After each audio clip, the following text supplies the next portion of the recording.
Nothing is as empowering as your authenticity, your authentic self, and when you're standing in your own truth. I started standing in my own truth without any fear of losing anyone or without any fear of loss. First question that you asked the doctor was the same, that will I be ever able to do skydiving? And his response was, you will not be able to. But I reflected on my own actions. Before the fight, I did not consider the possibility of this. I was very, very sure that I will win. And this is something that I've seen boxers do. Like, they do not talk about losing. They just look at the finish line and just talk about winning. Where does all this optimism come from is just one source, I would say, my parents.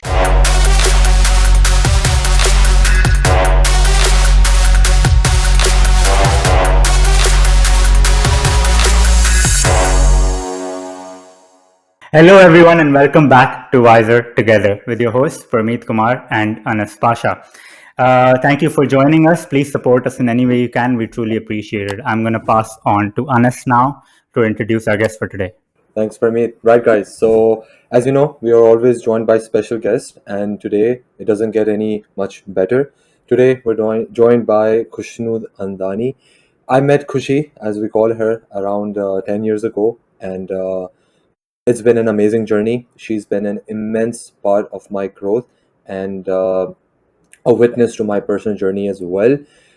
She is a head of marketing at a prestigious fintech in Karachi, and I'm very excited to get to know her in this capacity as well. So let's begin. Before we just begin, I also want to acknowledge that Khushi has been the biggest supporter we have to date of Wiser. She's been with us since day one, always supporting us, putting the word out there, listening to each and every episode, giving us valuable, constructive feedback. So I just wanted to acknowledge that, Khushi. Thank you so much for doing that. We really appreciate it. We know how much you have done for us. And I hope we can do the same for you. And with that, I have a follow-up question. In this past year, since you have been following this podcast and listening to this podcast, has there been any change that you have noticed, good or bad, as a result of listening to this podcast? Okay, so firstly, I would like to, before I answer that question, I would like to take this opportunity to thank you guys as well for giving me this platform, because Wiser Together, I don't see it as a podcast only. You guys not only empower the speaker to translate their experiences and their stories, but you're also giving an opportunity to your listeners to learn from others' experience.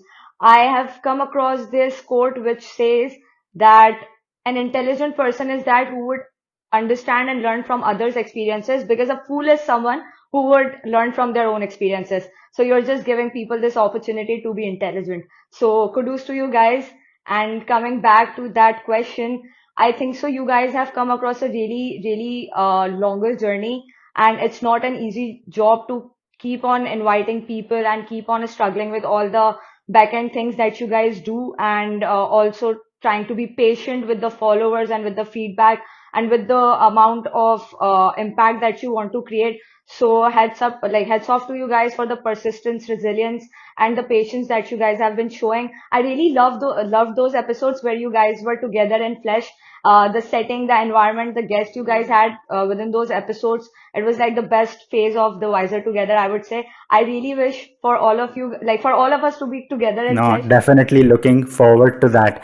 We've obviously started events now, so we'll definitely get lots of opportunities to mingle, interact, engage, see growth, practice growth in person with you and everybody else. So truly an honor and privilege, and we couldn't be more excited to get to that level. So we've seen, me and Anas, we obviously, you're a close friend of ours as well. So you are sometimes the topic of our discussion, and that is always comes to like how much you've grown in the past year. It's crazy. Like, for me and Anas, like, we've seen a lot of growth within ourselves. But similarly, like, we look at you as when your journey has been very simultaneous and parallel to ours in terms of growth. So how did this come about? Why do you pursue this? Tell me more about your past year. I think so. My friend circle just happened to inspire me, because if you do not have a friend circle that inspire you, then you're in a cage. So I would really appreciate all of my friends and my family and my teachers and all the mentors that have contributed in one way or the other in my growth. I've always, to be very honest, I wouldn't like to brag about myself here, but I've always been like this. However, I had gone through an illness last year which had turned me over a new leaf, to be very honest. We'll talk about that journey as well. I spent a few weeks all by myself, which gave me that window to reflect and think about who actually was. I started to question about my identity, about my existence, about the purpose I'd been sent here for. And by sent here, I mean in this world, in this society. So I had always been like this. I had it in me, but the growth started to reflect when I got intentional with my actions and with my efforts. So it started to reflect basically. And over the time, over the last few months, I also realized that nothing is as empowering as your authenticity, your authentic self, and when you're standing in your own truth. So all I started doing was just I started standing in my own truth without any fear of losing anyone or without any fear of loss. So that's what actually changed me drastically, and hence my growth and actions. Yeah, so interesting. How does one become like that, where uh, you prioritize yourself and put yourself over others to explore the truth? I started I started practicing detachment, and it doesn't come easy. So what I understood in previous few months was tranquility and peace comes at a cost of detachment. And when I talk about detachment, it's about you're making your sincere effort. You're doing everything that you can to serve your part, to make an impact, to be there for people, to make them happy, to make yourself happy. But what you do is you just detach yourself from the outcome. You do not attach yourself from a certain aspect of outcome as if I'm doing something, I'll get something in return. No, you're doing something, you're doing it for yourself because you are gaining happiness and satisfaction from within. No one else came to you and asked you for something that you're doing. So this is the understanding that I had developed, and this did not have come if Anas would have not been there giving me this reality check.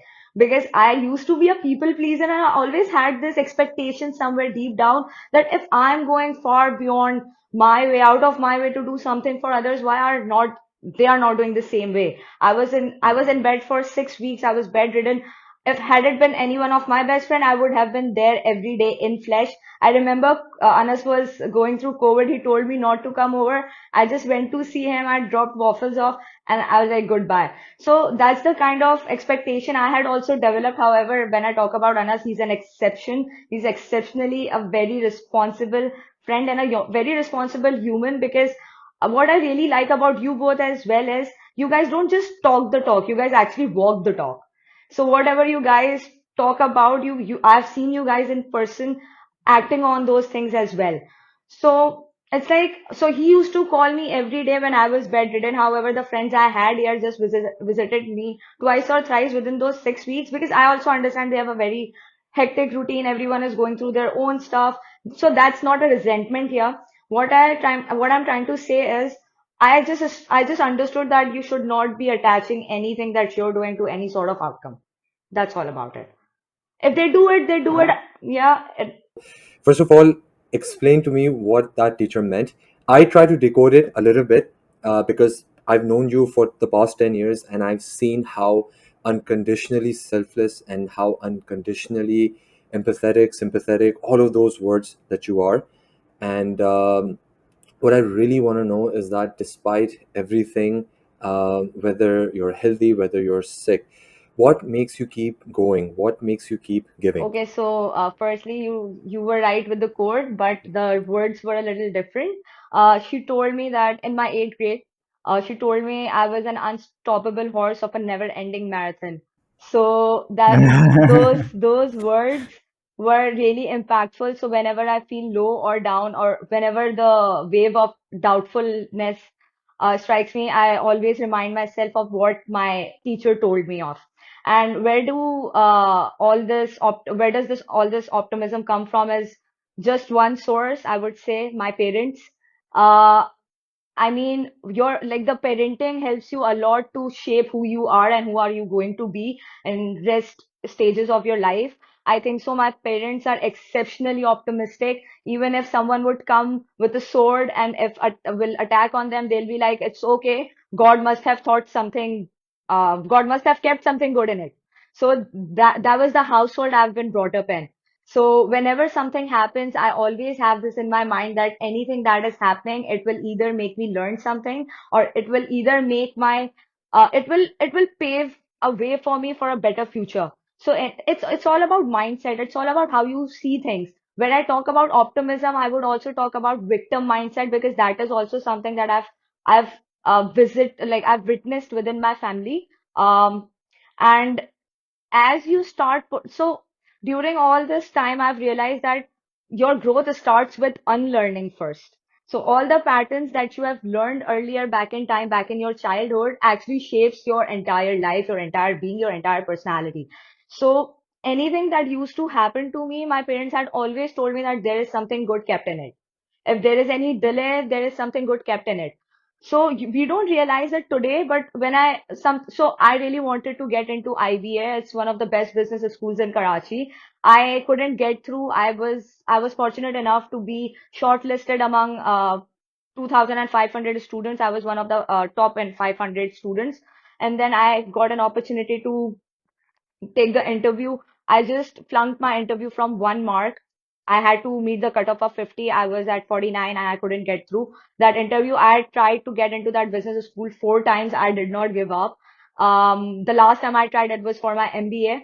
But if that would have not happened, I would not have been this financially independent that I'm today. Because when I couldn't get into that business school, the full-time MBA, I started doing the executive MBA on weekends from a different business school, and simultaneously opted for a job. So anything that happens, it's literally, if you see it that way and if you will keep on doing your part, I think so it's the same. I mean, if you're detaching yourself from the outcome and if you're just playing your part, I think so that's where the optimism comes from. So nothing happens before time and beyond your destiny. So that's what I'm a firm believer of universe and karma. So whatever energy you put out in the world, who world and universe will not give you what you wish for, but it will give you what you are working for. It will give you who you are. It will not give you what you would like to have. So you will have to work to get everything in return. Go ahead. That's amazing. I believe that gives us an insight into your thinking and how you've been operating your life. Actually, another reason why I wanted to set up this question was that during this 10 years, I've seen you, the way that you speak, the way that you articulate your thoughts have never changed. It's with the same enthusiasm, it's with the same passion, it's with the same spark in your eyes. Um, what I've noticed is that when you are speaking of such ambitions, of such lofty thoughts, a lot of people I've seen sort of get scared. And I do understand that when people are not familiar with things such ambitions, such power, such confidence in themselves, because there are many reasons, but let's say one of those reasons being that it sort of reminds them of what they could be. So, coming back to my point, I've seen a lot of people get scared, and I've seen a lot of people sort of try to paint those ambitions and those goals in a very negative way, which I don't agree as well. Is it because do you think that we belong from a society where especially women are really not thought of being able to accomplish certain things, or from the fact that Pakistan as a whole is going through a mood of depression? And once you encounter such pessimism, or you can say like doubtful voices, how do you deal with those? How do you keep moving forward, and how do you try to take your friends and family along with you? Okay, so this was a very, very, very thoughtful question. I would say whenever I face any challenge with respect to our society, it's a it's a men's world, I'm sorry. So when we step into this world, we will have to talk about gender roles, the masculine and feminine energy, how having masculine energy more than the males around you impact your own pace and ambitions, and how you trigger their insecurities is also a thing. So whenever I face with these sort of things within our society, I'll just quote an example here. When I was going through my spine illness, and when I resumed working, because doctor had told me that I will not be able to have a desk job anymore because of the entire illness that had happened. I used to bring my back support. So I had been mocked within one of the meetings where the room was full of men and I was the only lady there. Uh, and I was, alhamdulillah, I'm fortunate enough to be competing with those people and with those experienced and expert professionals. Uh, all those guys were above the age of 30, and that day I realized maturity and wisdom doesn't come from age. Yeah, they actually mocked me because of my back care, and they said, "Who's the oldie here?" I was just sitting there and thinking, Khushi, I literally, my brain was talking to me and it was telling me coal has to be crushed to become a diamond. Grapes have to be crushed to become wine. And if you're getting crushed right now, wait, your time will come. Just do it one more time. Just Damn. hang in there and just prove you are here for what you need to do. And because that meeting was really important for me because I was about to pitch something really big. All of those men were aware of what I was going to do and they just wanted to shake me. I was like, man, they wanted to do their whatever they want to do. I'm here for what I want to do, so I'll do what I would want to do.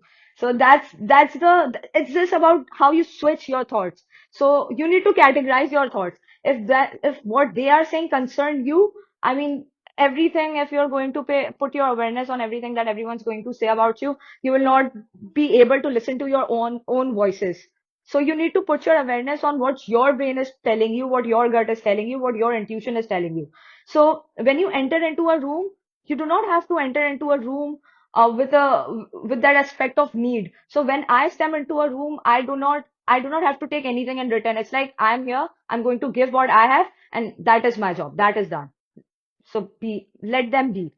Dr. Mel Robbins is also one of like one of the best life coaches. She also talks about the let them theory.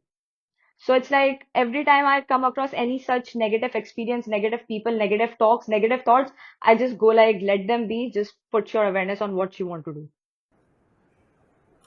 I think this Very would powerful. be the right time to, yeah, phenomenon. I think this would be the right time to talk about this since you sort of like subtly mentioned it. Um, about a year ago, or I think a year and a half now, you can correct me. Uh, you were in Dubai. We really had a great time. We were exploring the city. We were doing a lot of activities that involved a lot of physical activities as well, such as going to this park, doing that activity, right? But then when you came back to Pakistan, you had noticed something, a little trouble in your spine, and I mean, by the standard of our posture these days, of our generation, back problem is like the prevalent problem in all of our generation. But of course, you took the precautionary route and you took the logical route and you went to a doctor and you had the doctor checked it out, right? And the doctor subsequently asked you for an MRI. And I'll let you speak about what the MRI said and what the diagnosis was and everything. But let's say it was not good. It was not something that we were expecting, and it was definitely something negative. One of the conversation with the doctor that you had post your MRI, the doctor diagnosing and giving you his recommendations was that you might not be able to do a lot of physical activities. Uh, let's say one of those activities being skydiving. You've really talked about doing skydiving a lot, and I really pray that you get to do it, inshallah. However, when the diagnosis came through, the first question that you asked the doctor was the same, that will I be ever able to do skydiving? And his response was sort of like, you will not be able to. Walk us through what had happened, what the diagnosis was like, when you asked the question, how did you feel? And walk us through the first thing that came to your mind when the doctor told you that you won't be able to do any strenuous physical activity. Okay. So I had been diagnosed back in February, like last year of February. It was 2nd of Feb. It was my parents' anniversary. My entire family was at my place, and my MRI reports came on that day. However, I had started feeling this sensation in my lower back uh, in during August 2022. So we had gone to Turkey. All of us friends, like all of us best friends, took a trip to Turkey in September 2022. I was just bearing the pain. I had seen some orthopedics. They just told me it must be muscle spasm or something. You weight lift, so it must be an outcome of that or that sort of thing. So I was like, okay, I'll just do the stretches and whatsoever they had told me to do. And I kept going. I kept going. Then I went to Dubai back in like last year in December for New Year's. When I got back to Karachi in late January, I had gone for an evaluation to the doctor. I went to a neurologist because one of my aunts told my mom to go and see neurologist because she had also gone through some sort of similar pain. So she was just suspecting if maybe it's not ortho thing to do with orthos, but neuros. So we just went to see the neurologist because I was not even able to move my body. My entire lower body was static. I was glitching in real terms, and I was not even able to sit on toilet if I have to say that. So I was just like this. So something was, I mean, it was just very stiff. I can't even explain. So I was unable to move. I was even unable to get in my car and drive myself to the doctor because my brother, my elder brother, had moved out back in time, like recently, 2 months or 3 months back, when I had been diagnosed with this. And then my neurologist told me that we're suspecting that it has something to do with your spine, and it has to do with like level 4 and level 5 of your spine, which is like right above your tailbone. So the entire part, the entire lower back was not working, because of which my lower body was not working. So I was just feeling some difficulty in walking and everything. However, he told me to get an MRI done. When he asked me what do I do and whatever, I had told him that I have a desk job. This is what I do. These are my activities. He suggested me with the MRI. The same day I got into an MRI, although he told me to wait for 2 weeks and to keep on taking those medicines. When I checked those medicines, those medicines were just too heavy, and I did not have. I always used to have this mindset where I was like, I do not have time because it's a very highly competitive world, and you have to like keep running, keep running. Well, that illness made me realize that you have to at times take some break as well from life. So life gives, if you do not take time from life, life will make sure that it will give you your time to realize all of this. So that happened when the MRI reports came out, and all of my family, like entire family, was upset to hear the reports out because my bhabhi, like my brother's wife, is a doctor. So she had that understanding of what that MRI was saying. Um, the next day I took my reports to the neurologist, and he told me that you will not be able to work for rest of your life. You cannot do a desk job. That's what he told me. He told me you might have to take rest for 6 next months because you will not be able to move your lower body, because it was more of a partial paralysis. In easy words, that's what he told me. And I was like, man, if I'm standing here, and all I could recall was my brain was telling me, oh my God, you have to experience like the fastest roller coaster. You have to go skydive. You have to do this. You have to jump off a cliff into the waters. So what about that? So the next question after he told me everything and all the precautions that I have to take and all the medicines, my only question was, will I be able to skydive? And his very next question was, what do you do? I was like, I'm just a dreamer and I want to do that. So just tell me if I'll be able to do it or not. He's like, not anytime soon, but let's see if life gives you an opportunity. And my brain told me, you will make this opportunity happen. Don't worry. So from that very moment, I was like bedridden for 6 weeks, and where they told me I will not be able to walk for 3 months or 6 months, I was back on my feet within 6 weeks. I had resumed weightlifting within 3 months, and I was able to take my first flight. Like I was on the plane on the very sixth month on my birthday. So it had happened in Feb. I recovered in like March or May. My brother's wedding was coming in June. I had to take care of everything. My parents told me, do you want us to delay the wedding? I was like, no, I'll be back on my feet and give me some time. So the faith and the support that my parents had shown in me, I mean, it was ridiculously incredible, because if they had not showed that confidence in me, and if I had not showed that confidence and faith in me and in my God, I would not have been able to do whatever I'm doing. So not only I had resumed working, but I took an initiative of the first annual corporate event. I hosted that event. I was wearing heels. I was standing strong there. And it was just within the span of 3 months since I had been diagnosed with my illness. So life just gives you such shocks to make you realize who you actually are. If I had not gotten the time of that 6 months, oh sorry, 6 weeks, I would not have realized the power I hold within myself. So it was a blessing in disguise, to be very honest. Can you walk us through what was your routine like? What was your recovery protocol if you had, like, for example, let's say the food you used to eat, how many hours you used to sleep, if you did any other activities to support your back, like all that sort of stuff, because some of our viewers might be going through something like this and they might also have a doubt in their mind that they might also not be able to do X, Y, or Z. But like you said, it's just about mindset, it's just about making your body think that it can do, and it's just pain, and pain eventually fades away. Yeah, mind is the first step that you have to like that you have to place in mind. Yeah, Overcome. yeah. And the second thing is taking regular actions. So I had to change my routine. Who would know better than Anas? Because he was the one who made the Excel sheet. Anas is our Excel guy. So he puts everything on the Excel. And that's a really, really good thing, because if you can write something down, it becomes easier to follow it. So he came up with this entire plan of that Excel sheet. He had bought some books on my spine. So he was also researching. I was also researching. We came up with some strategies, like for my diet, for the practices that I had to do. So I used to do some physiotherapy sessions, some stretches. Apart from that, my mindset, my sleep, and my diet played a really important part. In diet, I stuck myself, I limited myself to fruits, greens. Only I stopped having chocolates, I stopped having carbs.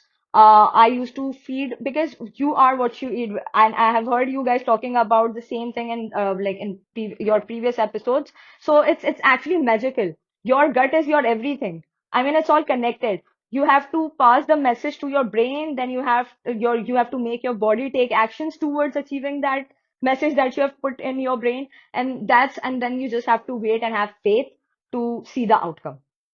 So if you're doing the right thing, I used to have yogurt. I used to have Greek yogurt, blueberries. Although my expenses had gone like 10 to 20% up, because Tenfold. yeah, Yeah. but I think it was all worth it. I mean, I could recover myself within 3 months, where doctor told me 6 months. So what could have been better Can I than that? just ask? Can I just ask how much of a role did Anas play in your recovery? And had he not been there, how would have this been?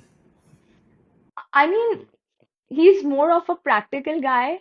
If anything happens, he would directly switch to his fight mode. Solution based mindset, Yeah, right? so he's very solution centric. He would not waste his time, and that's a common thing within us. I remember there was this time when Anas was about to fall from a cliff. We went to Ferry Meadows. That's the Oh my second god. most dangerous route to hike. Ma- Yeah, and in the world, yeah. in the world, and people go there to hike Nanga Parbat. At Ferry Meadows, they set up their base camps for hiking. Yeah. So Anas was literally hanging by a cliff, and I was standing next, like I was the next person. I was standing next by him, and all I could think was what to do now. So I was a part of Girls Scout back in time. My entire childhood, I was being a part of this community, the service, and everything. And they made us learn a motto which said, "Be ready, be prepared." So the moment he fell, and although apparently I was laughing my ass off, to be very honest, it was a very difficult situation.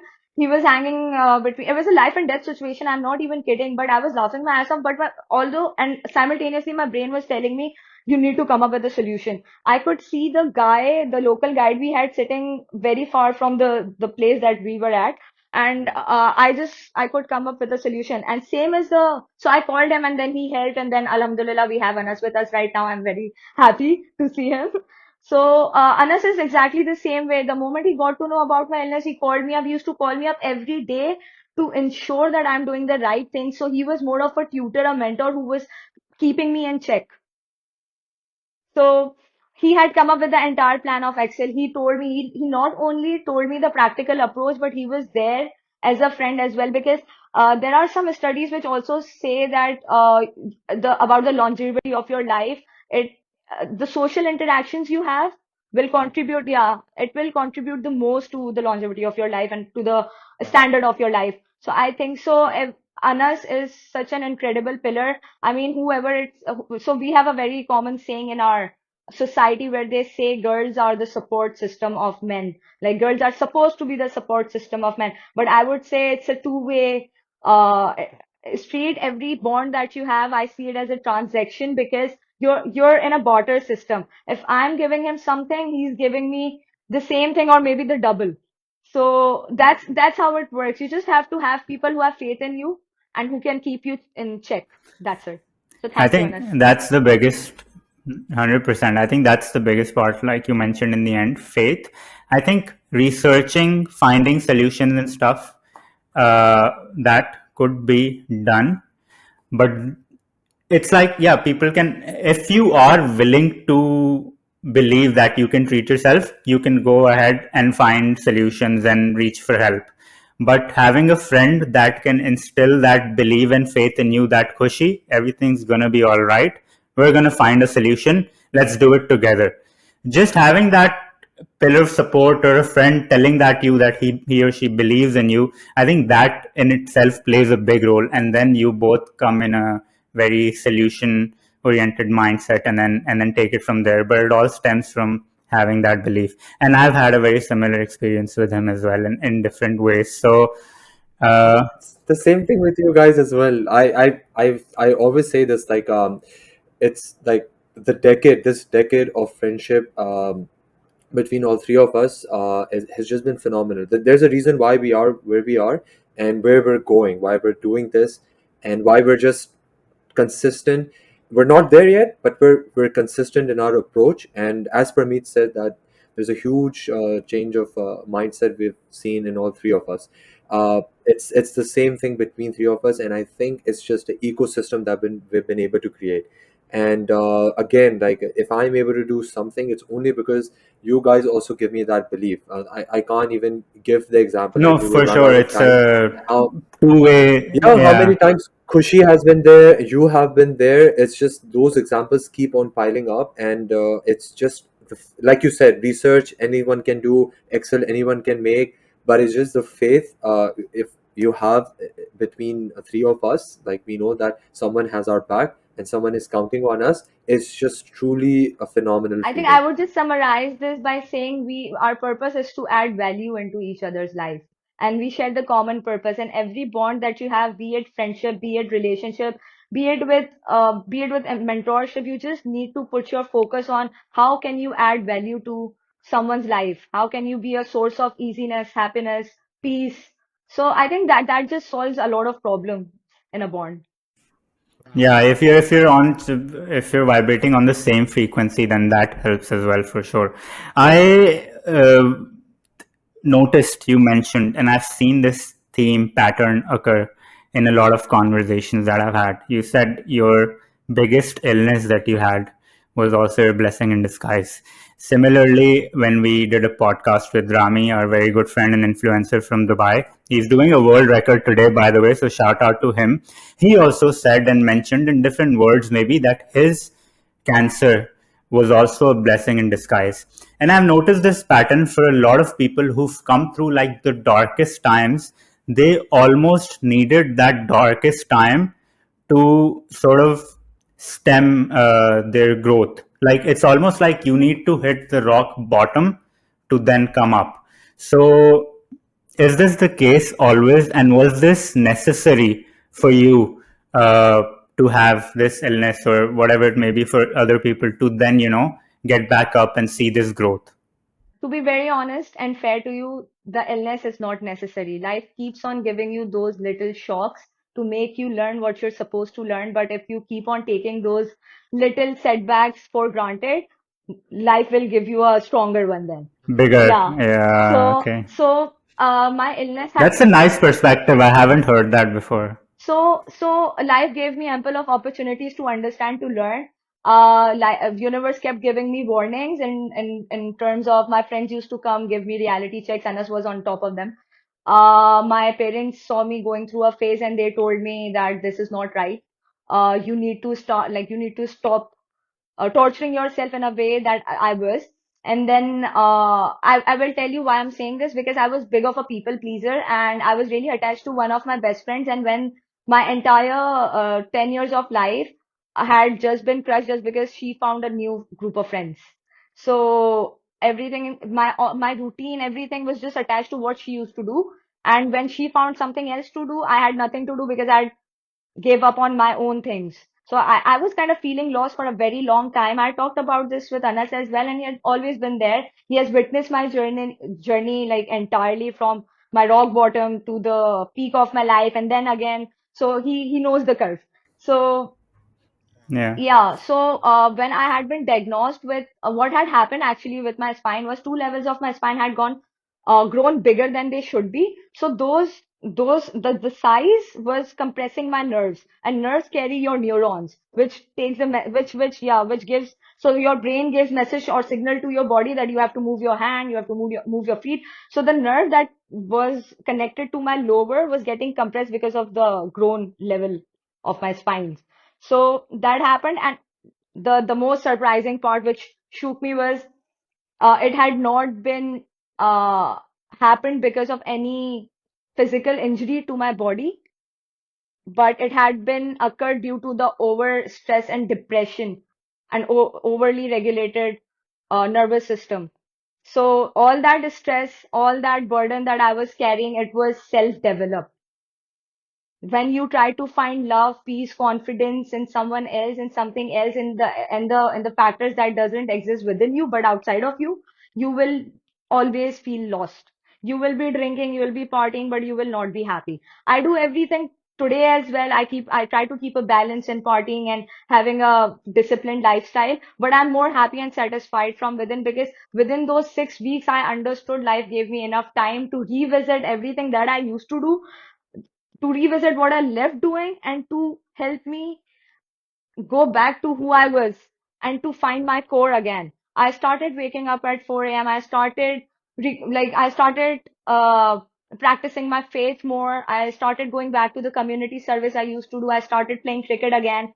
I like both those 6 weeks were like incredible.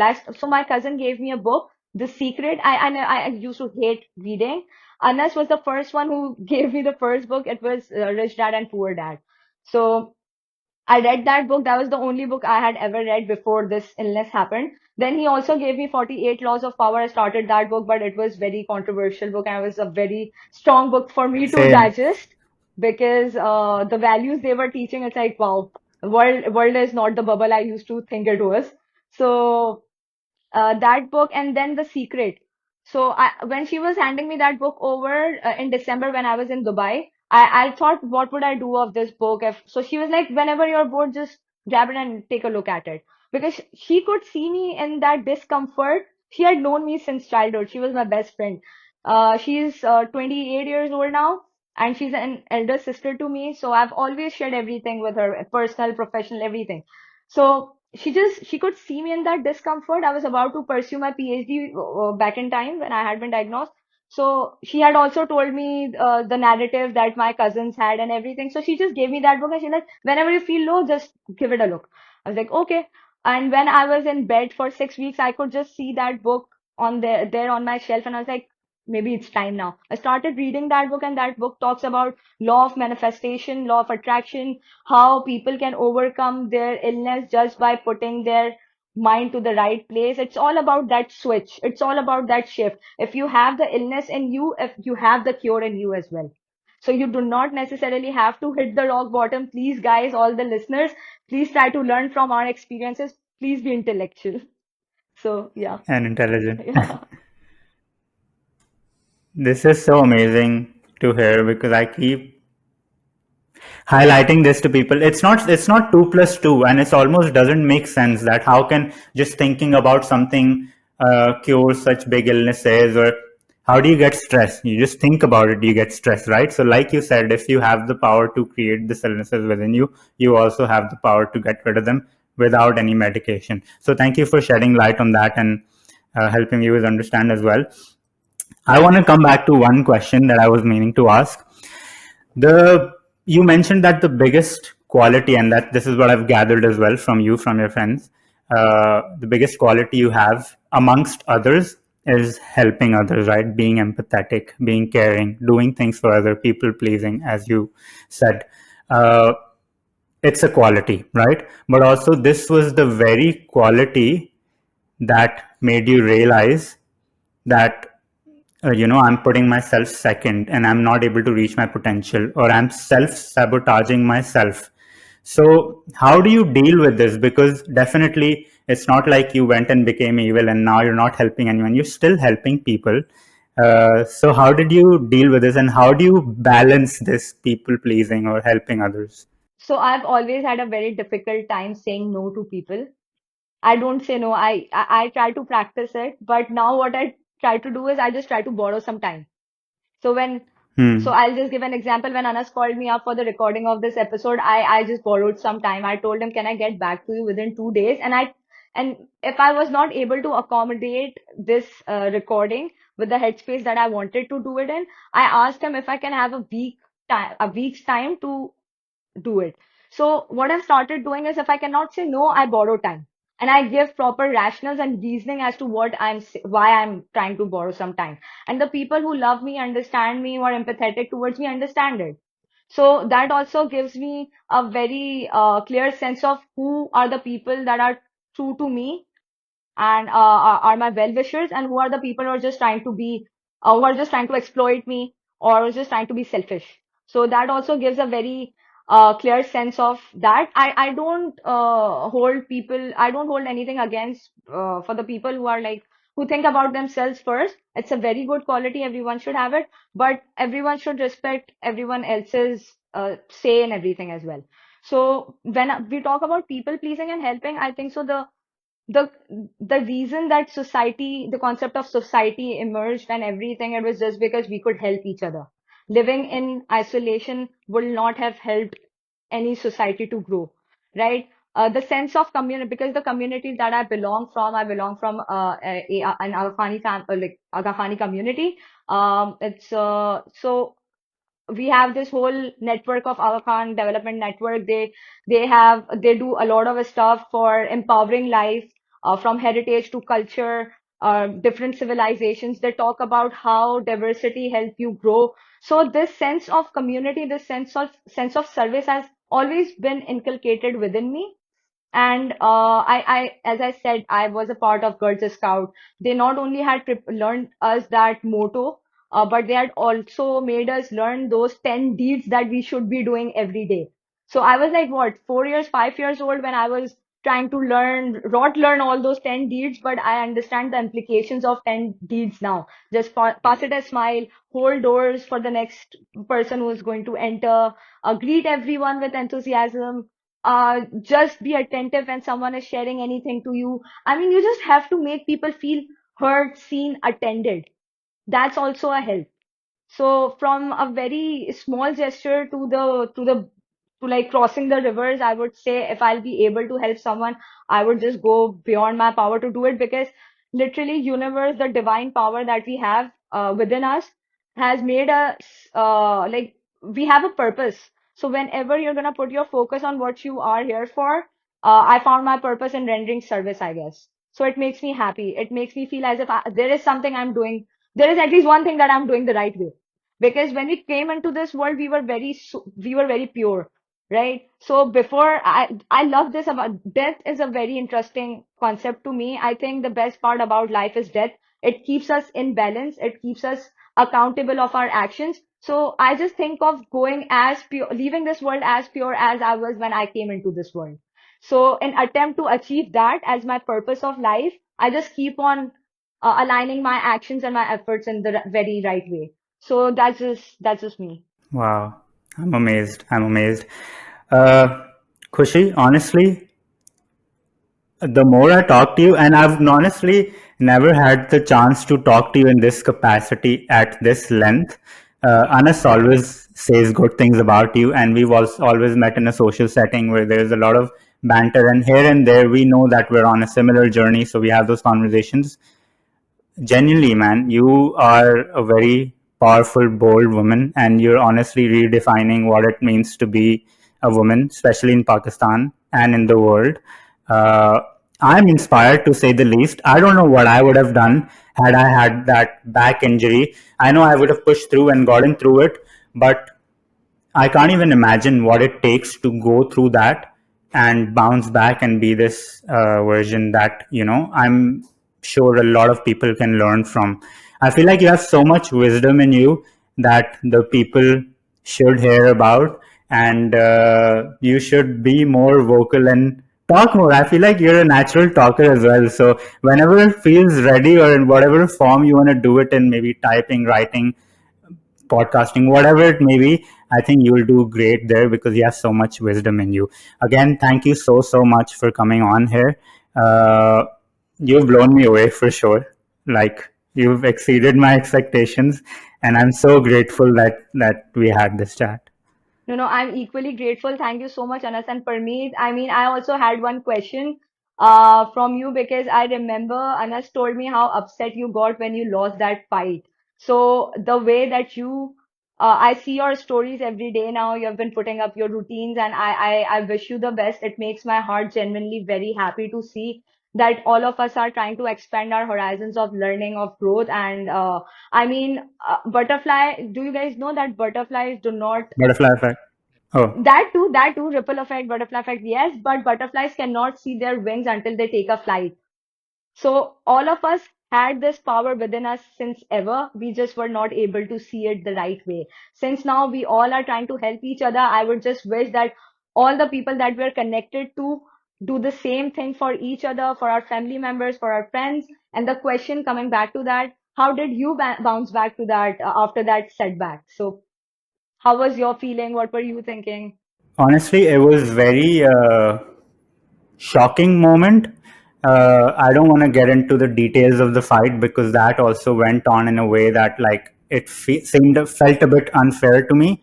But regardless, the result was what it was, and I took full accountability for it. That's why it was very shocking and surprising.